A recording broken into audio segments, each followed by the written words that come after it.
nagabayaw sa kabus. Naiga kamong mga sulugon sa Ginoo,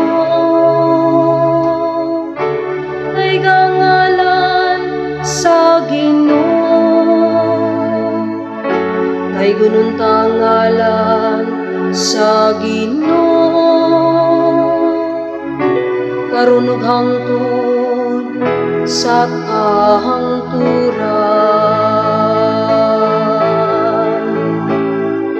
Daiga ang Ginoo nga nagabayaw sa kabus.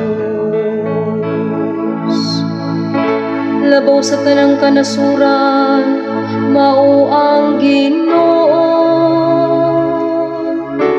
Labaw sa kalangitan ang himaya. Kinsay sama sa Ginoo atong Dios, nga gipalingkod sa trono sa kahitasan, ug nagadungaw sa langit ug sa yuta, nga naa sa ubos. Daiga ang Ginoo nga nagabayaw sa kabus.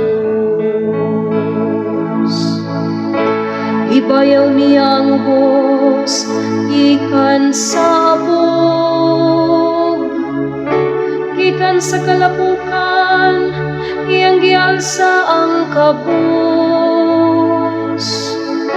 Aron palingkuron siya uban sa mga kadagkuan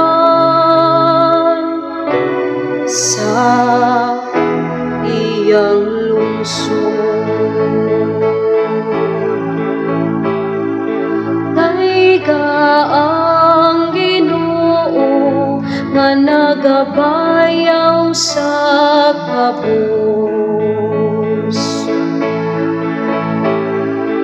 Daiga ang Ginoo nga nagabayaw sa kabus.